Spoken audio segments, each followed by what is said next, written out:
is tacit knowledge. And the assertion is, we know more than we can tell. And so while this isn't a problem for most practitioners, though occasionally a designer needs to convince a skeptical commissioner, at which point being able to put feelings into words is quite useful. But for a teacher or a theorist of book design, it's the elephant in a room. And anyone who's a theorist alone may be wondering, what elephant? The key to acquiring tacit knowledge is experience. And with over 60 years of practice and numerous publications on typography and book design, Jost has done more than most to articulate his practice and to share his invaluable experience.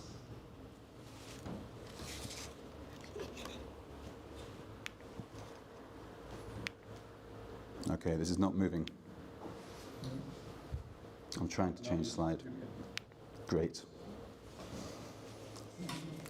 Don't worry, Jost, I'm not going to reveal anything personal in these letters. I can see Jost is looking worried already over there.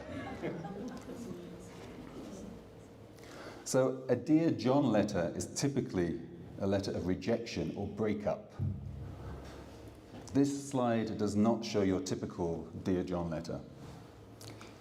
So for a young designer, for that's what I was then when I received this from Jost 24 years ago, in response to a parcel of books I sent him, this letter represented something entirely different. So an envelope arriving in the UK with a St.Gallen stamp or postmark with Jost's distinctive penmanship becomes a catalyst for good work. It was such a thrill as a young designer to get a letter from Jost, especially from this mythical place, St.Gallen, which, trust me, as a student in Reading, and if anyone's ever been to Reading, St.Gallen is a mythical place. And a typographic reading of this letter tells us so much about the author. Look at the colour of that line of type. We might speak of a typographic red, but this is closer to a brown or deep burnt orange. There's a warmth, an earthiness to it. This is not a kind of the more heroic red, machined red, or the red of the Swiss flag. The address, my camera angle is being adjusted for those online. Don't know who's watching me online. It's quite scary. Hello, everyone at home. Perhaps even my children could be watching. Who knows? I should be facing this way, shouldn't I? Ignore you in the room. The address is set what I think is in Sorbonne, I think, although I know Jost does not use Sorbonne that much. Designed by Schichold, given the name by Stanley Morrison. It's centered, it's anchored nicely to the top of the page, not floating or disconnected. And given my name is John and begins with a J, there are some typefaces I refuse to use where the tail on the J is too short. It can feel like a dismembering or a mutation, or mutilation, actually. Maybe Jost and Jan Schichold felt the same too with that shared letter J. The paper colour is cream, not too yellow. Not that you can see it on this slide. Like a clotted cream, but not too rich. This is not a laid paper. It's smooth and crisp. It's not asking to be admired or felt. It's not self-conscious. It probably hates this attention that I'm giving to it right now. The format, however, is A4. And with Jost, I might have expected a different proportion or ratio, but maybe for stationery, he's prepared to make an exception. It's good, I'm talking about Jost, I'm looking at Jost here, I'm thinking how much Jost is following me here. And this lovely detail from another letter. The word Leipzig is hyphenated here. A hyphenated word in a handwritten letter. So here Jost is maintaining a ragged right edge, but not too ragged, just ragged enough. This is much like Eric Gill's fight against what he called the Procrustean bed of justified text force-fitted into the compositor's stick. So in Greek mythology, Procrustes, a smith, would invite travelers to stay with him and torture them to fit his bed. Yeah? If they were too short, he'd stretch them to fit his bed. If they were too tall, he'd chop their legs off. So thus, Procrustean is used to describe conditions where an arbitrary standard is used to measure success, with little concern for the damage or harm that results from the process, i.e. this is text to look at rather than to read. The pen is an ink pen. And what's so fascinating about this, so we've been talking about letters these last few days, and I've been, I'd prepared this before we started looking at those letters. There must be something in the air, I think. So the pen is an ink pen. The weight of the strokes are variable and imperfect as the ink flows thick and thin. The letter forms are, as Edward Johnson might have said, made legibly beautiful. So in short, this letter can be read as warm, crafted, human, considered, humble, calm, dignified, and beautiful. And these are characteristics that can be found in much of Jost's work. These letters and exchanges are a joining of hands across generations and countries. I recall an anecdote from when I first met Matthew Carter. Do we have many typographers in the audience? Typographers, who's a typographer? We've got a few, or graphic designer. Okay, we've got a few nods, okay. Matthew Carter is a celebrated British type designer and typographer. And I met him in Cambridge, and we shook hands. And he said, I was shaking hands with a hand that shook the hand of a hand that shook the hand of Tolstoy. So that places me 3 handshakes away from Tolstoy. And interestingly, this weekend, I know Jost has shook the hand of Jan Schichold. That gives me 1 handshake away from Schichold at that point. And in Matthew Carter's case, he wasn't talking about his father, Harry Carter. Harry Carter was a scholar, typographer, who must have shaken the hands of many interesting people. He was talking to a time in the 1950s when still a schoolboy, and Matthew was heavily into the revival of italic handwriting. And he visited Sir Sidney Cockerell in Kew. Cockerell would then have been in his late 80s and bedridden, but still very lively. And Matthew recalls the housekeeper bringing some beautiful manuscripts to look at. So that makes me 1 handshake away from Sidney Cockerell. And Sidney Cockerell, though perhaps not as well known as Tolstoy, also had a very fascinating life. Sidney Cockerell was a friend of Ruskin, worked as private secretary and librarian to William Morris, was a major collector of Kelmscott books, and later director of the Fitzwilliam Museum in Cambridge. And as a scholar in manuscripts, he had a huge influence on Edward Johnson, and played a large part in rediscovering the techniques for using reeds and quills. And so in turn, the influence of Edward Johnson is vast in our typographic world. Amongst Johnson's students, Eric Gill is perhaps the most well-known and the most controversial. He was also, this is Johnson, a teacher of Anna Simons. Anna Simons held the same position that I currently hold at the Kunstakademie Düsseldorf. And Simons translated his 1906 book, Writing and Illuminating and Lettering, into German, which in turn had a huge influence on German lettering and type design. So while I'm not a historian or typographer scholar, like Stanley Morrison or Harry Carter, I believe I have what T.S. Eliot called a historical sense.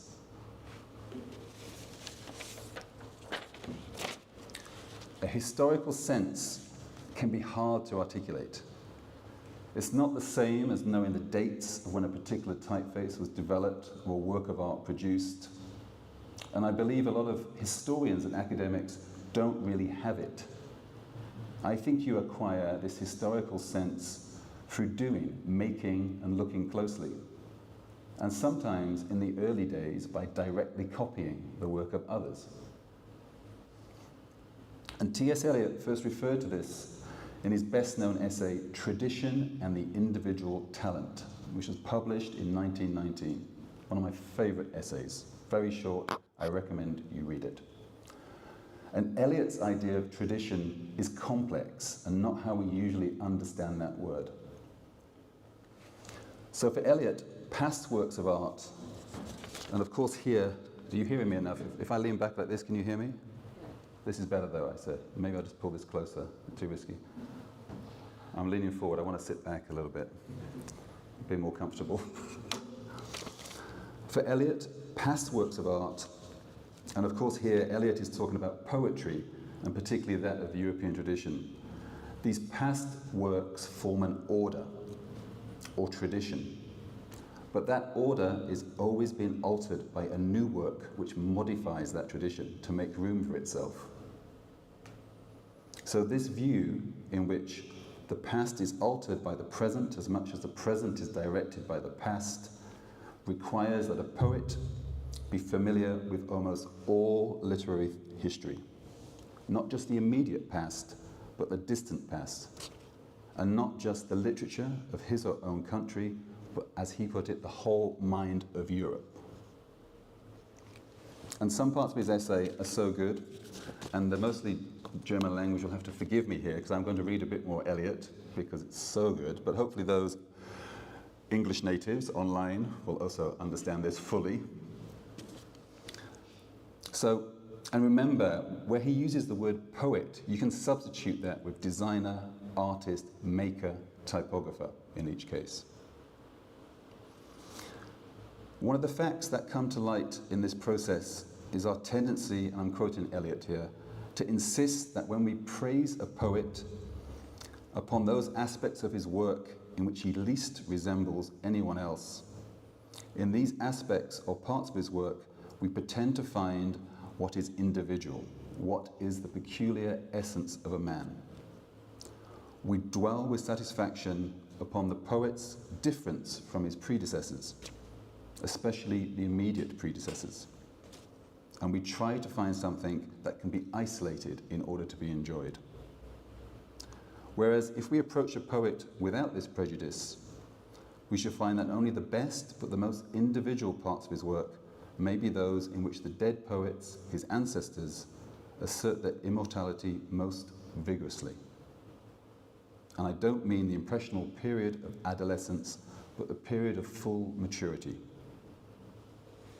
So this is Eliot. Yeah, most people understand the word tradition as being this kind of derogatory term. The work is too traditional. Yeah. He's basically saying you have to know your history to make work which is truly contemporary. And the work you're producing right now changes the register of all the work produced previously. I'm a big believer, history is one of the few things you can actually teach. And it's essential to know it to produce work of your time. I'm going to skip the next bit, it's too long. So let's just go to the next slide. So he says here, this historical sense, which is a sense of the timeless as well as the temporal, and of the timeless and of the temporal together, is what makes a writer traditional. And yet, it is at the same time what makes a writer most acutely conscious of his place in time, of his own contemporaneity.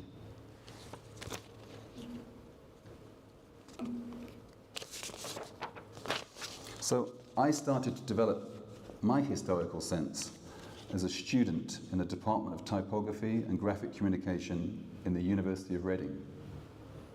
I was a student there in the early to mid-90s and taught by a particularly talented and inspiring group of teachers, including Michael Twyman, James Mosley, Paul Stiff. Many of these teachers were also good friends with Jost, and I can thank them for the introduction to Jost's work. So I was 19 years old, and the echoes of so-called Swiss typography were still reverberating, at least they were in Reading. And I saw my first Typotron book. Consequently, St.Gallen and Jost began to take on a mythical status. I had a clear impression of St.Gallen. full of self-determining craftsmen and women, a culture where good work was possible, a cell of good living. And these booklets were an entry into a different culture, both in content and in production. So the first I held was by the celebrated craftsman Christian Luthold, cabinet maker, with an opening of 3 colour fields: brown craft, dirty blue and red paper. I can't think of another book designer in which the relationships and interplay between jacket, cover and end paper are so present. I subsequently picked up Rightness and Lightness by Franz Zaya, not Zia, Zaya, the bookbinder of Winterthur, whose wise and irreverent text exemplifies tacit knowledge, know-how, which punctures any possibility of bibliophile snobbery. And for me, whose work and sketches are still the most beautiful Swiss books. And as a student in the 90s, the dish of the day and the dominant discourse was what's loosely described as postmodern or deconstructed, influenced by post-structural literary theory, design represented by Emigre magazine and the Cranbrook School of Art, much of which I enjoyed and still do. However, through Jost's work, there was another route opening up, and through Jost, I was joining hands with Hostetler, Kafflich and Schickold. This set of publications and Jost's body of work presented an alternative view of Swiss typography. This convenient but inaccurate label personified by the likes of Ruder, Bill and Müller-Brockmann, and suggested of asymmetric layout, sans serif type, a very present grid, and an objective approach to designing. In the first book in the Typotron series, dedicated to Rudolf Hostetler, typographer and friend of Jost's, Jost introduced readers to a less celebrated Swiss typography lineage. The more literal definition of systematic, objective Swiss typography is part of Jost's DNA, as is the longer tradition of Kafflich and later Schickold. Jost's work demonstrates how artificial these pseudo-poles are. He has worked through these ideologies, and after all, the best way out is through. But make no mistake, while there's no single ideology, there's clearly a set of principles and a system of good practice informing his work. Rigor and discipline, spoken in a language that is modest, unassuming, and well-balanced, are fundamental. There's not a trace of irony, no knowing and wink with hooded eye, no big idea, no display behavior. Instead, his work exhibits a self-control that resists these temptations, and dare I say it, a moral framework quite alien to our times. After reading Jost's texts, the book designer has the imaginary reader looking over one shoulder and Jost Hochuli looking over the other shoulder.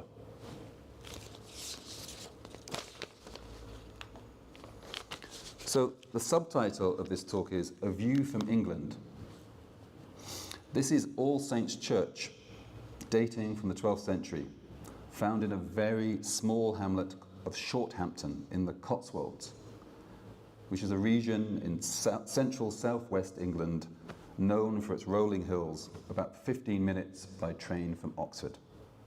I can see this church from my house and studio. And when I was invited to give this talk, it was suggested I might speak about English typography and book design. I look at Rupert at that point. Now that's a big topic, too big for me.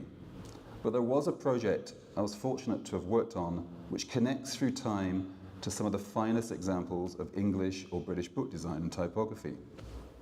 And these books allowed me to join hands directly with Derek Birdsall, Anthony Froschog, Eric Gill, and John Baskerville, to name a few. And the project is a series of prayer books for the Church of England, called Common Worship, produced over a 12-year period from 2000 to 2012. So I can walk into the most isolated small church in provincial England and find there in the shadows a book we designed. And often, as in many of these damp, isolated churches, these books show sign of life and use. The top book here is Daily Prayer, a prayer book I designed in 2005, 5 years after leaving Derek Birdsall's studio, where the model for common worship was established. An order for night prayer can be found in this book, which is a service for quietness and reflection at the end of the day, most effective without additions, conversation, or noise. This is the gilt-edge edition of Daily Prayer, designed in praise of shadows. A gilt-edge book transforms when moved from under electric light to a candlelit church. It's where it belongs, and it depends on the mystery of shadows. It's made to be seen in the dark. In no other setting does a gilt-edge book look so beautiful when shelved 4-edge out, as was common practice in the 16th and early 17th century.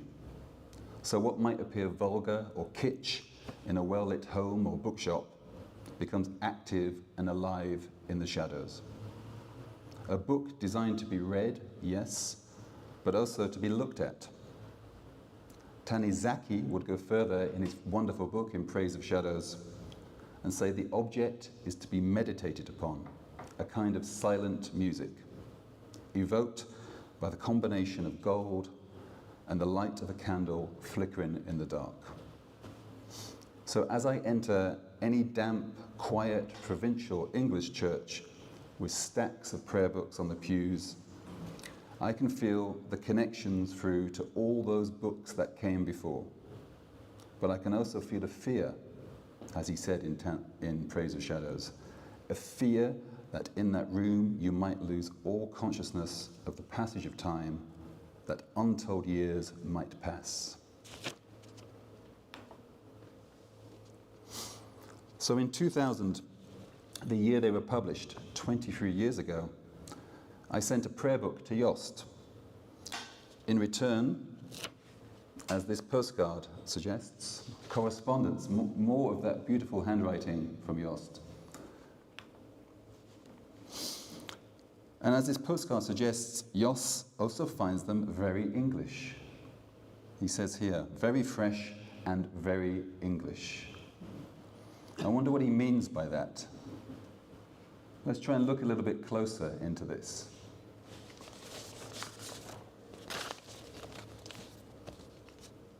So, together with the King James Bible and the works of Shakespeare, the Book of Common Prayer has been one of the three fundamental underpinnings of modern English, and many phrases have passed into everyday English. Common here distinguishes the prayers gathered in this book from those said in private, but liturgy continues to develop. And so common worship brought together both the best of ancient and modern language, classic and contemporary language. The first book of Common Prayer was published in 1549 and compiled by these hands, those of Archbishop Thomas Cranmer, and here in a detail by the German painter Gerlach Flicker. Cranmer here is holding the epistles of St. Paul, while on the table before him are two books, one of which appears to be St. Augustine's Of Faith and Works. And interestingly, when this painting was restored recently, under the pillow, which you can't quite see on the right, the German word rot, the German word for red, rot, was discovered under a cushion as a kind of reminder for the artist to paint that territory. And so the texts from Cranmer's book are still there in the book of 2000 that we designed. So at the time, I was assistant to Derek Birdsall at that point. He was in his mid-60s, I was in my mid-20s. And he and I first presented the design in this room. This is obviously a historic photograph, more than 23 years ago. This is the Jerusalem Chamber in Westminster Abbey. And so we presented our designs in this book. And many historic meetings have taken place in this book, in this room. Henry IV of England died in this room. This room is referred to in Shakespeare's play, Henry IV. The King James Version of the Bible, the committee met in this room to establish it. And the previous book, the Alternative Service Book, the ASB, had abandoned the official dress of Blue Book, precedents of the privileged presses. Stanley Morrison referred to the old official Blue Book style of the privileged presses. Its form marked it for what it was, a print annexed to a statute or Blue Book. It still followed the traditional aesthetic of a dense page, a survival from a time when paper was expensive and scarce. But in terms of production, the prayer book probably reached its peak in 1762 when John Baskerville printed at Cambridge University Press using types and papers of his own making. But Baskerville's editions, like this one I'm showing here, were the most expensive available, and so were unable to compete against cheaper price competitors. And Baskerville's editions are appreciated as monuments of printing for their typographic excellence. But there are other models to look to, with less typographical ceremony. The very first 1549 edition, the Book of Common Prayer, was printed in black ink on cheap paper at a cheap price. More often, though, it was on books of this kind that scribes, illuminators, and printers turned out their most decorated work.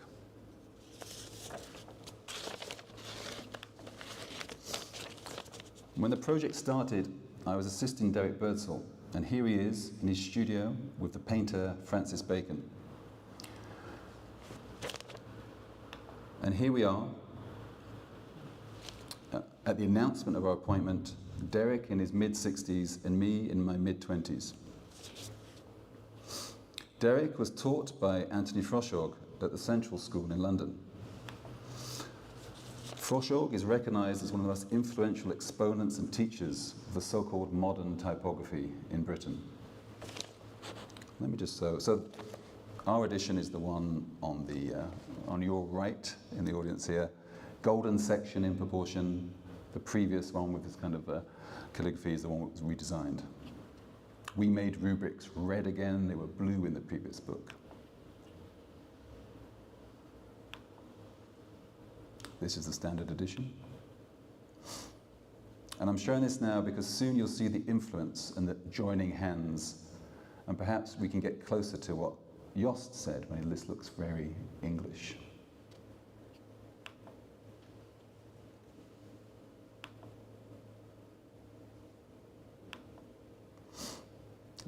I recently found this photograph. That's me in the background while it's been printed at Cambridge University Press. It's a press photograph. This was sent to me just 2 weeks ago. These wonderful slabs of gold before the book is bound there in the middle.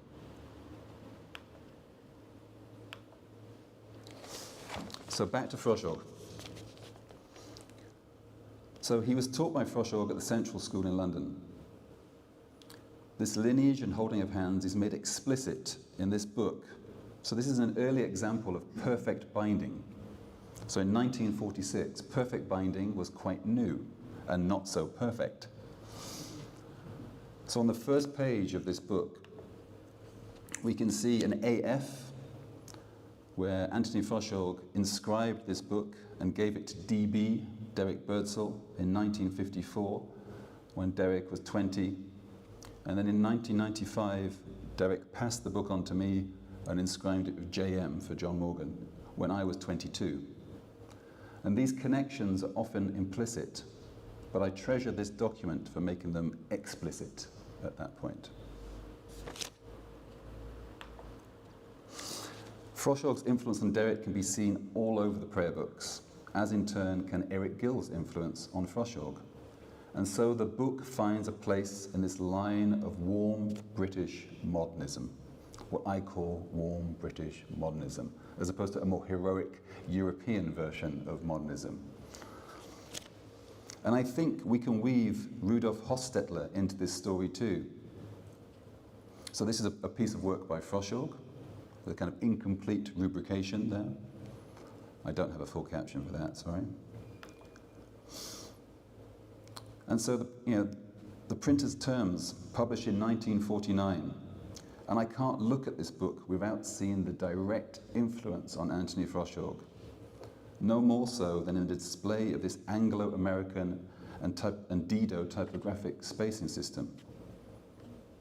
We've just got to see that in Anthony Froschorg's typographic norms to see that influence. It's that direct. And so we go from Gill, we have Hostetler, we have Froschorg, we have Derrick. And into that biography, we can weave Jost, and I can weave myself into this too.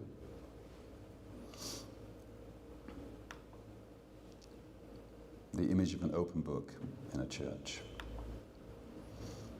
I wrote a full account of the making of the prayer book in a journal called Typography Papers. Now, I was going to play a movie at this point, but it turns out we've got no sound. It's a 3-minute movie, very short, but I think we should play it anyway. And so I should give some sort of, it's called Blank Dummy. And a blank dummy is when you design a book, you make a blank book to fill the materials, the heft, the weight. And I made this, so this is made in, I think it was 2011. And it's a recreation of a real meeting I had with the Church of England. So perhaps we're coming to the end of our relationship there. We stopped working at 2011. And this meeting was so shocking to me and so traumatic, I had to recreate it as a short film. It's a shame you don't get the sound. So essentially, I cast the actors the night before the film online. I wanted to cast someone as myself. They turned up not looking like they're pictured at all. A bit moody, a bit spotty, not my ideal image of myself at that point. The guy playing the priest had his own priest outfit and came with it. And so everything you see in this film actually happened. And it's not a critique. Some people think it's a kind of critique as a kind of a designer's revenge on a client or something. It's not that at all. In many ways, it just shows the care and attention taken to the making of books at this point. So perhaps we can play it without the sound. Maybe I'll find a way of sharing it with sound at another time. We can play it? Great.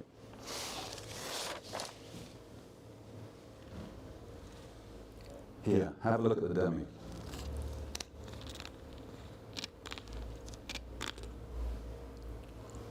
This is the designer. This is me.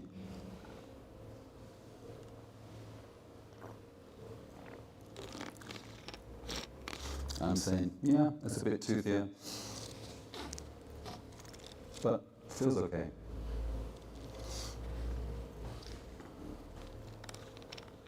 I can do a voiceover, I just realised. Give it a good test, you specified a lighter, less durable material. That's the production guy. Hates me.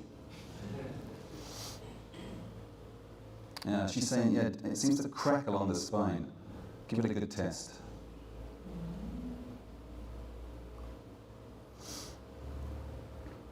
In a very bureaucratic environment. Is the paper strong enough? He's sort of saying at this point.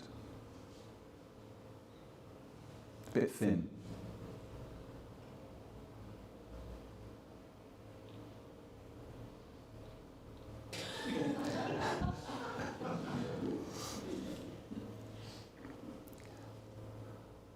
So he says, yeah, priests tend to turn the pages rather vigorously, trying to find the right bit of information.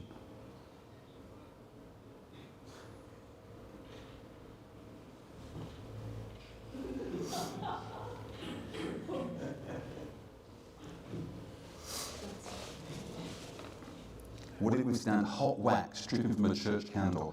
These are the sort of conditions it needs to work in. Slightly pornographic moment. I don't think it's strong enough, not durable enough. It'll mark too easily.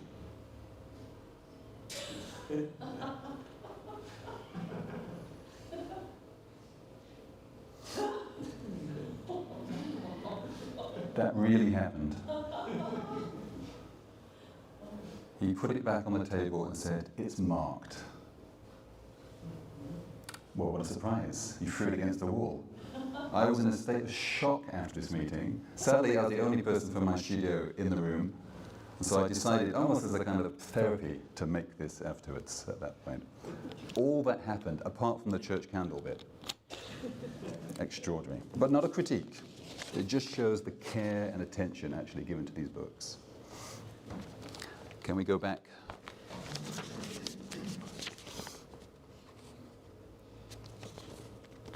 Thank you.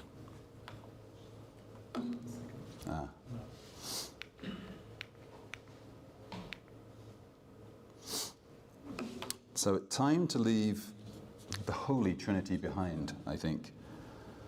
And let's move to a different Trinity.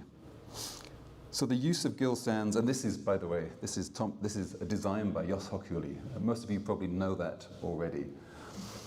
Thomas Mann's Buddenbrooks. So the use of gill sands, that most English of typefaces for the prayer books, can be traced in that lineage of Johnson, Gill, Froschorg, Birdsall. The reasons for choosing a typeface are, as Jost knows, perhaps the least systematic in book design. And Jost's influence on choice of typeface is hugely influential in my own choice of typeface. I owe to Jost, amongst many other things, my predilection for the types of Bram de Doe's, Trinity and Lexicon. They seem to me without posture or ironic reference. They are well drawn, inherently beautiful, and of our time. I can think of few others that hit that particular note. And in turn, I used Trinity and Lexicon because of Jost, and many people who've come through my studios use Trinity and Lexicon, and so this thing begins to get passed on. And it's run through my studio over the years. And the name Trinity in this case is a little less holy. Trinity refers to the fact that the font family has 3 variants. And, I could choose many projects in which I use Trinity or Lexicon. Let me show you a Trinity. This one, for example, is in a book I designed for British photographer and artist Gary Fabian Miller. Here we see a large piece of Trinity.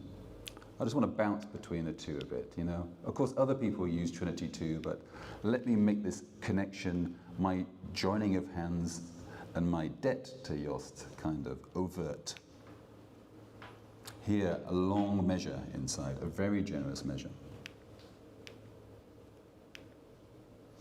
Here we see the interior pages of Jost's Buddenbrooks, beautifully centered and beautifully set. Here we see a book I designed for a British artist and ceramicist, Edmund de Waal, The White Road. It's about the story of porcelain. Here, it says here, what is this thing of whiteness? A quote from Moby Dick. Here I use Trinity. You see that ragged edge, just ragged enough. You see that use of horizontal space, something from Froschorg again. Why Trinity? So a selection of typographers and designers were asked to design one imaginary page, the first page of Charles Dickens' Great Expectations. So lots of designers were given one page, and for my one page, I chose Trinity. And it's the first page from Great Expectations. And I gave this rationale as a reason for choosing Trinity. And obviously I'm very proud of this rationale, so I'm going to read it again. Another costume drama, no thanks, no braces, no bonnets, no pastiche, no parody, no irony. Why all these private press charades in heritage Britain looking forward to nostalgia? Should I raid the costume department, open a cupboard, try Caslon, fashionable again in 1860, or Bulmer on for size? What about a temporal resetting, as we might see in the theatre? Dickens in modern dress, Pacino in Pucci. What clothes should modern man wear? I accept it, nothing really fits or feels comfortable. Like Pip, or good honest-faced Joe in a gentleman's club, the typographer could be stuck in a class-based identity crisis. So I take the path of rightness and lightness and choose Trinity by Bram de Doe's. Perhaps it's a little bigger than the reader might be used to, but then what are they used to? Word spaces made equal, as they should be. No entrapment in a rigid Georgian bed. It's range left and hyphenated, self-determining within limits, just ragged enough. I can resist the typographic gag to leave Pip as an orphan. Instead, the chapter number will sit alone on a facing page. And although you only see a single page here, my aim is to design for readers. And after all these great expectations, the final design does so little.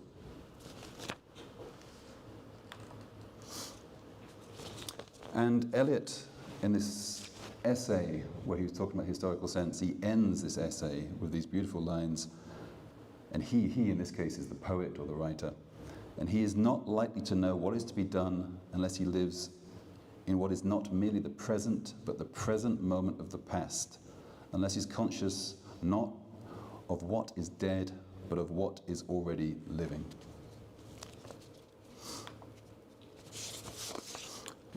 Let's go to lexicon. Now, this book I designed for the opening of a museum in Mexico, Museo Jumex. I look at this, I see Jost, and I see Franz Zaya in there. I see both of them in there. But I see something else too. There's other humor and associations here. So this is a work of fiction set in the art world by Juan Villoro, and it's titled Blue Like an Orange. So I imagined an book in orange in book form, a compressed, a dimpled orange peel texture with green head and tail bands. But there's no doubting. You look at that. In the same way I look at the prayer book and I see Gil and I see Froschog, I look at that, I see Jost and I see Franz Zaya. So the influence of Jost and all those that have gone before is clear, and yet it's still obviously my hand too, also my touch. This is the interior. Lexicon, again, quite big. That vigorous kind of texture you get, set a bit too tight, because I like that texture, that's what I wanted.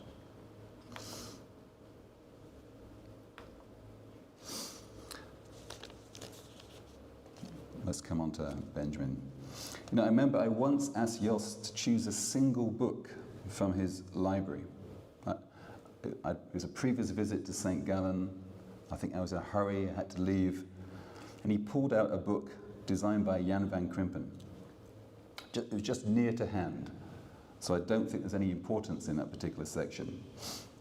And I don't recall the details, but safe to say it was a very elegant piece of symmetrical typography. A broad measure on a broad page, perhaps set in one of his own types, Romulus or Romany.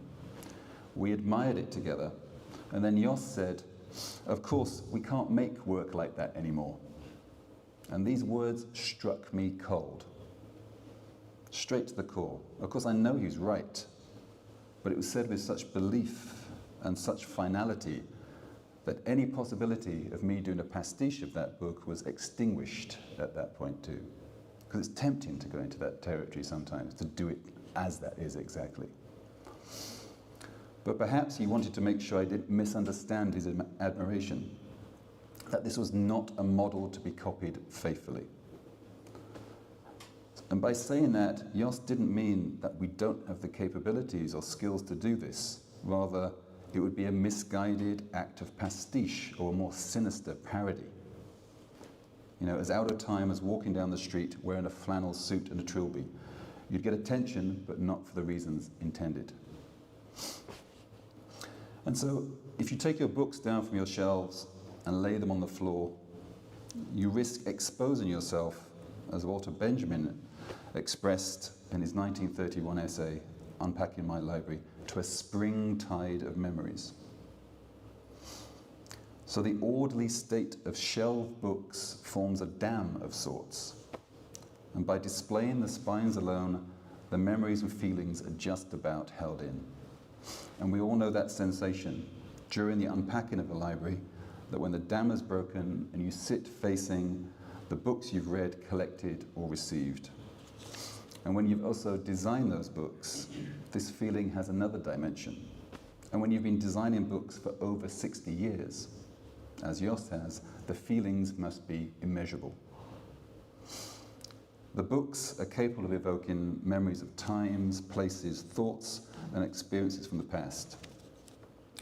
And I wish I could make it clear just how important seeing and handling Jost's works were in a time before you could search and find an image in any 2 clicks online, and how many practices, including my own, were influenced by Jost's work.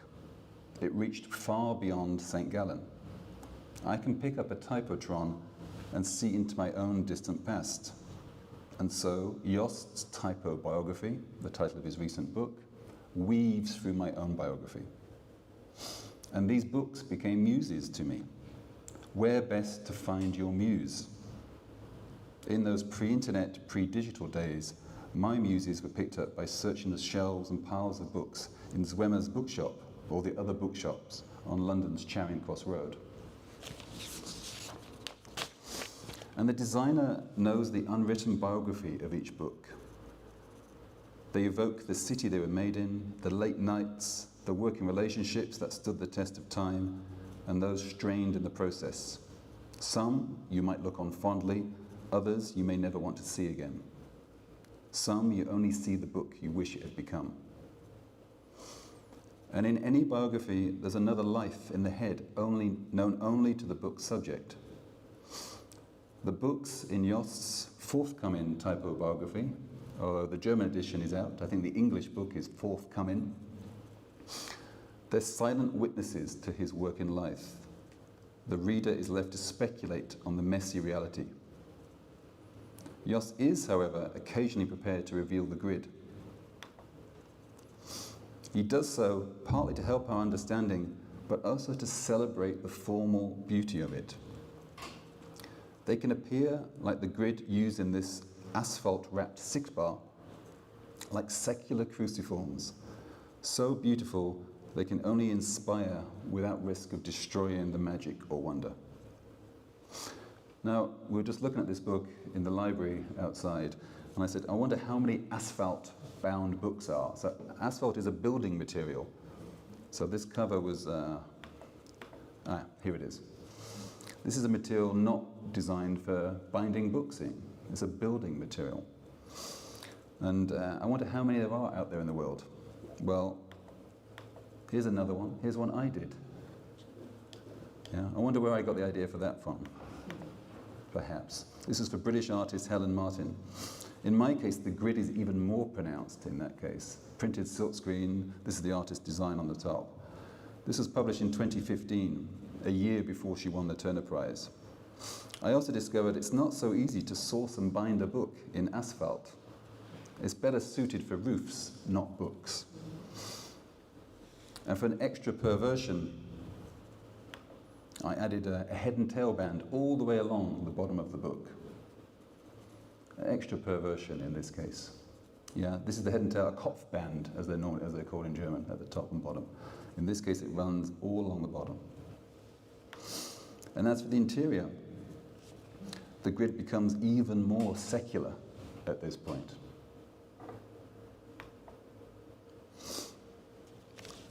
Now, I want to, towards the end now, go towards beauty towards the end. We're still good on time. We're still good on time, aren't we? Ish. I'll go a little faster. The most beautiful book to have come out of Ireland, if by beauty we mean intricate energy. I love that definition of beauty by Hugh Kenner. Here, he's talking about Ulysses. And if only books could tell their own biography, if books could tell their own story. So James Joyce's Ulysses, perhaps a stretch to call it fully British, perhaps more European, published in Paris in 1922, a print run of 1,000 copies. And having looked at many copies of these in the Harry Ransom Center in Texas, this particular copy, number 17, is my favorite copy. It's in perfect condition, and closest to how I imagine this very fragile book must have first looked when it left Darentier's press in Dijon. And on further research by myself and the Canadian academic Ted Bishop, we discovered it did have a story to tell. This is number 17. So it was 1941, and the Germans had occupied Paris. A Nazi officer who spoke perfect English came into the shop and wanted to buy Finnegan's Wake he'd seen in the window. Beach, so that's the publisher Sylvia Beach, who owned Shakespeare & Co. company in Paris. Beach refused because it was her last copy. The officer, enraged, stomped out, promising to return. Beach hid the copy, and when he returned a few days later, she said it had been put away. The officer shouted, "We're coming to confiscate all your books." She called the concierge, got permission to use the fourth-floor apartment, and with Adrienne Monnier and the young Saleh, her assistant, she moved 5,000 books upstairs. She then called a carpenter to take down the shelves in the shop and a painter to cover the name on the building. So in a single day in December 1941, Shakespeare & Company disappeared. The officer never returned, and though other Nazis eventually arrested Beach, they never found the hidden books. On the 26th of August 1944, the day after the Germans surrendered Paris, Hemingway, it would be Hemingway, wouldn't it? Hemingway came by, checked the roof for snipers, and liberated the bookstore. And it was around this time that Sylvia Beach gave this book, number 17, to her shop assistant, Maurice Saleh, as a thank you for helping hide the books from the Nazis. That's the biography of this book in most perfect condition. Another book, this is number 600, has its own story to tell. So the opposite of this immaculate Saleh copy was number 600.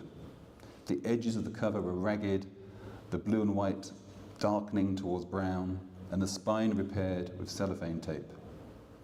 So where one had been preserved with reverence, one had been used for function, a reading copy, not a sacred object. And it belonged to the Volscist painter Jessica Dismore, whose reputation had left her on the periphery of modernism. But she was at the heart of the movement.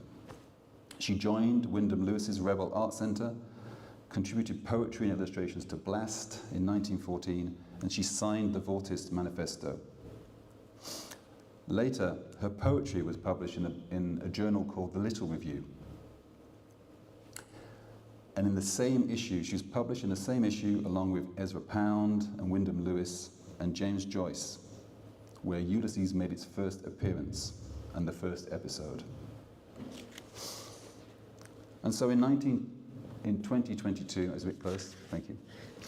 In 2021, just before the centenary of Ulysses, I published these stories in an essay on the non-literary aspects of James Joyce's Ulysses in this book called Uselessly, a simulacrum of the 1922 edition of James Joyce's Ulysses, with 2 essays by Ted Bishop. So, to end on, I've bracketed this talk between the earliest project, a series of prayer books for the Church of England, to a more recent project, Uselessly. And I've charted a path through both the sacred and the profane. And I've weaved my own biography through Jost's. But what's the secret to a well-lived biography? There's a thread that runs through Jost's forthcoming typobiography from beginning to end.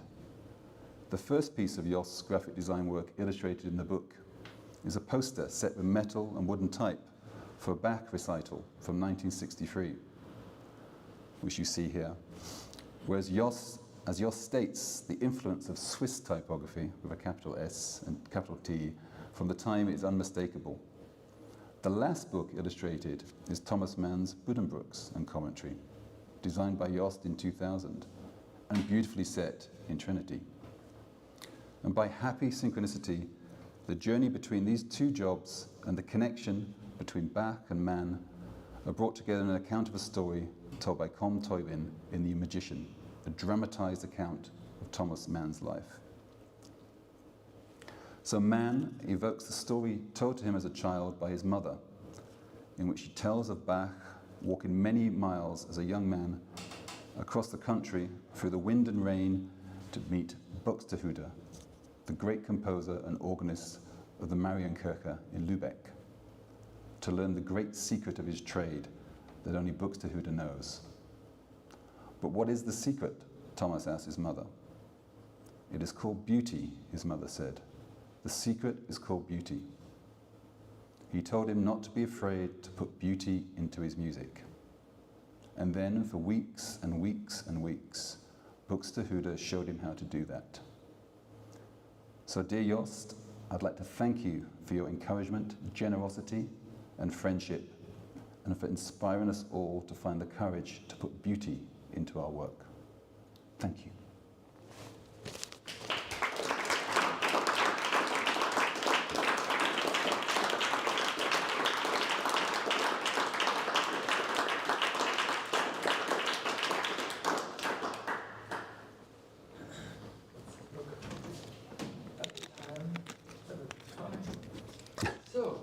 Questions, maybe? Any questions?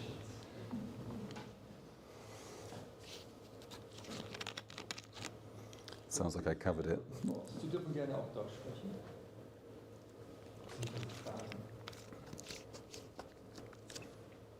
Or even a question for Jost, as he's here.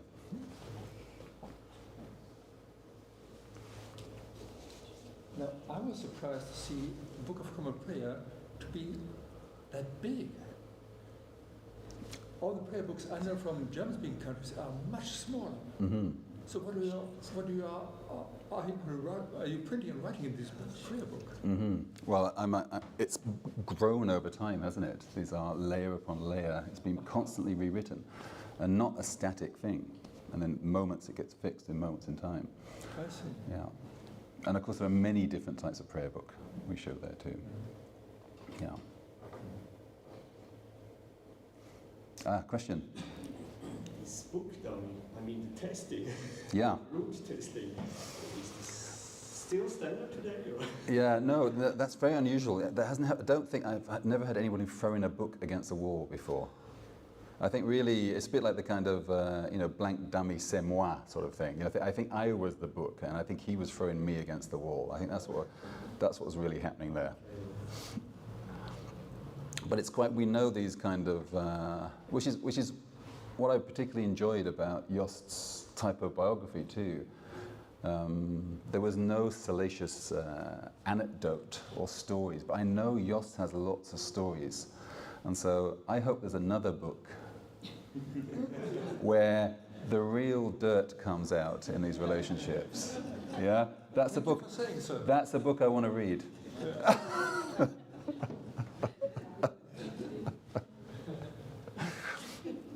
Yeah, he told me a few last night, actually. I'm not going to repeat them now. Yeah. We'll write it down. Okay, good, good.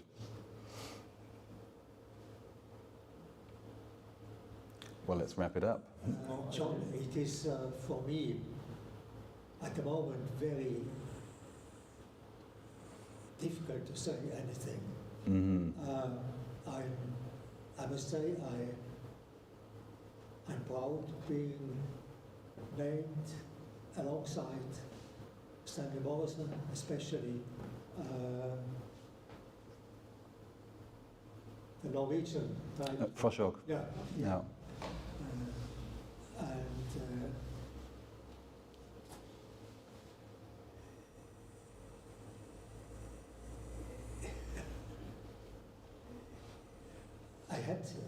I must say I had to read it again and to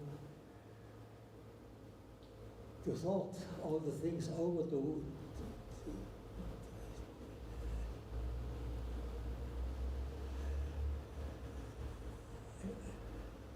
build the details together, and it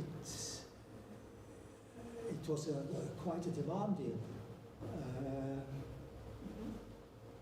lecture you had. Mm-hmm. Yeah. I would be very happy to get manuscript.